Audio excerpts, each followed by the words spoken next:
Terima kasih Anda masih bersama kami di Nusantara Petang. Pemirsa, Pilkada Serentak 2020 digelar pada 9 Desember mendatang. Ini berarti Pilkada akan digelar di tengah pandemi. Lalu bagaimana kira-kira kualitas Pilkada Serentak di tengah pandemi ini? Bersama kita sudah hadir narasumber saya yang nanti akan saya perkenalkan. Kemudian tetapi pemirsa, inilah kita masuki Dialog Nusantara Petang.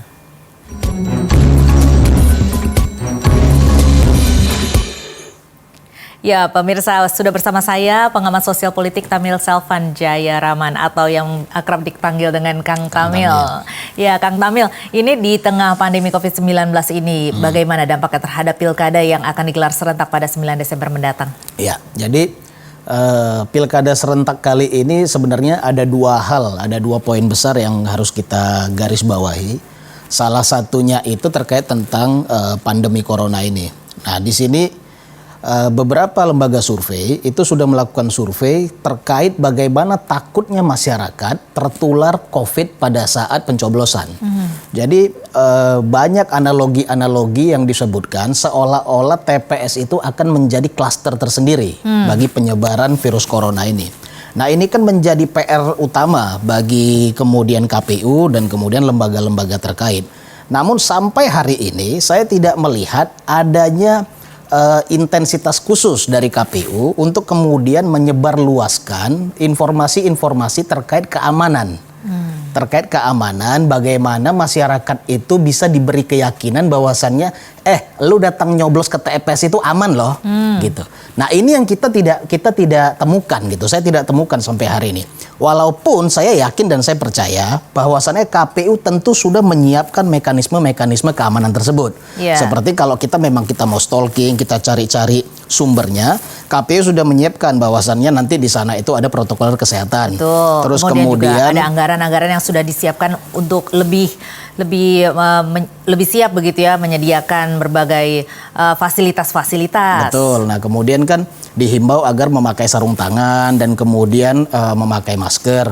Ketika pun ada nanti masyarakat yang positif COVID atau dalam konteks hal ini begitu pengecekan suhu tubuh dinyatakan demam atau suhu tubuhnya tinggi, akan ada satu mekanisme di mana petugas KPU itu akan membawa mereka menyoblos di luar sehingga tidak terkontaminasi. Namun yang jadi permasalahan hari ini, informasi-informasi ini saya lihat belum tersebar luas. Informasi-informasi ini saya lihat belum tersebar luas sehingga menyebabkan momok dan ketakutan di masyarakat. Ada beberapa lembaga survei, contohnya KPN itu Kajian Politik Nasional. Mereka melakukan survei di salah satu kabupaten kota yang melakukan ikut pilkada di 2020 ini. Hasil surveinya itu sangat mengagetkan saya. Kenapa? Karena golput di situ itu di atas 50%. Nah, artinya ketika golput di atas 50%, maka pemilu ini dianggap itu nggak sah gitu. Kan tentu harus pemilu ulang. Kita bisa bayangkan jika hari ini ada 270 wilayah yang melakukan pemilu, kemudian 9 provinsi, 261 kabupaten kota, jika 50% aja dilakukan pemilu ulang, berapa anggaran yang harus digelontorkan untuk itu? Nah, ini saya kira menjadi PR kita bersama. KPU dan kemudian pihak-pihak yang lain tidak bisa berdalih bahwasannya ini juga menjadi tanggung jawab para calon. Saya nggak sependapat. Kenapa? Dalam strategi politik ada memang kiat-kiat para calon tersebut yang diuntungkan ketika angka golput itu besar. Nah, jadi ketika KPU kemudian atau pihak-pihak lain mengatakan bahwasannya ini PR kita bersama, saya kira bukan di situ poinnya. Gitu. Jadi ini tentunya kinerja dari KPU sendiri, bagaimana nanti hasil dari pemilunya, bagaimana pemilu ini berjalan tentunya akan mempengaruhi dari kredibilitas dari KPU juga ya? Iya, salah satunya begitu. Karena poin saya tadi adalah golput hari ini diprediksi akan lebih tinggi daripada golput-golput pada pilkada-pilkada atau pemilu-pemilu sebelumnya. Banyak poin yang kemudian mengacu kepada hal itu, walaupun poin utamanya adalah COVID-19, takutnya tertular itu. Kita harus tahu dengan kemudian berjalannya pemerintahan saat ini, baik tidak baik dan kita mau utarakan jujur atau tidak, persentase masyarakat terhadap pemerintahan itu menurun. Ya, kemudian kepercayaan masyarakat kepada tokoh-tokoh publik menurun. Belum lagi para calon-calon yang kemudian dimajukan dalam kontestasi pilkada di daerah masing-masing, belum tentu kemudian calon-calon itu adalah yang yang masuk kriteria masyarakat setempat. Gitu loh. Nah, ini faktor-faktor yang membuat dan mendorong bagaimana golput itu akan makin tinggi. Ditambah lagi tentang penyebaran dan kita posisi masa pandemi ini. Contoh ya, beberapa waktu yang lalu itu ada calon wali kota, calon wali kota Medan yang kebetulan hari ini PLT wali kota Medan itu hari ini positif COVID, saya dengar. Kemudian ada di beberapa tempat juga begitu. Nah, kemudian di Lampung itu ada calon wakil wali kota Kabupaten Waikanan itu baru-baru ini meninggal. Karena COVID-19. Nah, informasi-informasi tentang COVID ini yang kemudian menjurus kepada aktor-aktor politik yang akan ikut pilkada itu begitu marak disiarkan sehingga ini menambah ketakutan. Kalau calon-calonnya aja ketika mereka masuk, mereka melakukan sosialisasi yang begitu ketat protokolernya, mereka kemudian terpapar dan meninggal. Bagaimana nanti masyarakat yang harus masuk ke TPS, kita tahu bagaimana crowdednya nanti di TPS itu, ya kan? Nah, apa sih kiat-kiat dari KPU ini apa yang untuk kalau menjaga begitu bagaimana itu? peran dari KPU untuk mensosialisasikan hal ini? Nah, saya kira itu tadi yang saya katakan. Sampai hari ini saya tidak melihat adanya kegiatan ekstra, ya kita bisa bilang gitu. Kalau memang sekedar pemberitaan, ya oke. Tapi saya rasa nggak begitu. Hari ini berapa persen sih masyarakat yang masih baca berita? Kan begitu. Jadi makanya saya katakan beberapa kali dalam wawancara saya katakan, kalau memang KPU harus menggandeng pihak swasta, saya kira itu juga pilihan yang baik. Gitu loh. Kenapa tidak menggandeng pihak swasta yang kemudian mengkampanyekan? Saya hari ini belum lihat adanya kampanye KPU di media-media, atau memang saya yang mungkin keterbatasan akses. Tapi saya lihat beberapa teman-teman juga saya tanya, belum ada gitu.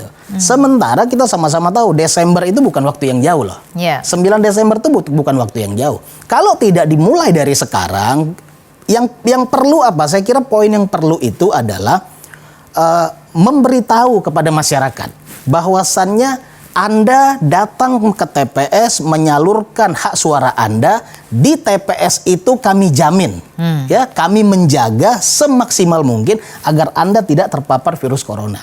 Saya kira statement itu yang penting dari KPU. Iya, jadi selain kuncinya adalah kampanye dari KPU sendiri, ini hal-hal apa lagi yang perlu dilakukan oleh KPU untuk sosialisasi? Ya, seperti yang saya katakan tadi, KPU bisa melakukan, artinya begini. Kita sama-sama tahu ya, hari ini bagaimana penyebaran virus COVID-19 tersebut. Dan kita sama-sama tahu bagaimana protokoler kesehatan itu. Dan pada kenyataannya ketika protokoler kesehatan diterapkan juga, banyak orang yang masih terpapar. Gitu loh, banyak orang yang masih terpapar. Nah, orang menunggu apa kiat lebih dari KPU. Makanya saya bilang tadi, titik tumpunya adalah apa? Penjelasan yang komprehensif. Seperti tadi saya katakan, KPU bilang bahwasannya ketika ada orang yang suhu tubuhnya tinggi, maka dia tidak akan dimasukkan ke TPS, dia akan diberi ruang untuk kemudian mencoblos di tempat lain. Nah, ada satu hal yang menarik. Setiap pemilu itu kita mencelupkan jari kita ke tinta. Ketika hari ini masa pandemi, bisa bayangkan nggak ketika ada satu orang yang kemudian dia membawa virus corona, dia celupkan tangannya ke tinta, dan begitu banyak orang mencelupkan tangan di tinta yang sama, apa yang terjadi? Tapi saya lihat, ada statement yang saya baca bahwasannya ketika ada orang yang suhu tubuhnya tinggi, maka tinta tersebut akan diambil pakai suatu alat, kemudian dibubuhkan. Iya, betul. Nah, ini kan informasi-informasi ini yang ditunggu oleh masyarakat. Belum banyak diketahui. Belum banyak diketahui masyarakat. Nah, maka itu saya katakan, KPU ini sama seperti banyak lembaga-lembaga negara lainnya. Sisi-sisi komunikasi publiknya kurang begitu piawai dikelola. Sama hari ini seperti KPU. Maka saya sarankan sisi komunikasi publik KPU bisa lebih baik dikelola sehingga ini sebenarnya informasi sederhana, nggak ada informasi-informasi yang wah di sini. Informasi yang sederhana ini bisa kemudian disebarluaskan secara masif melalui semua sumber-sumber media yang ada sehingga masyarakat tahu. Iya. Itu sih poinnya. Selain itu yang memiliki ketantangan yang cukup besar juga adalah ya calon-calon ini mereka kan tidak memiliki kesempatan yang begitu besar seperti pada pada hari-hari normal lainnya begitu ya. Mereka punya keleluasaan untuk berkampanye yang lebih besar dibandingkan dengan saat pandemi ini. Nanti kita akan lanjutkan lagi Kang Tamil, tetapi kita harus jeda dulu. Pemirsa tetaplah bersama kami Dialog Nusantara Petang.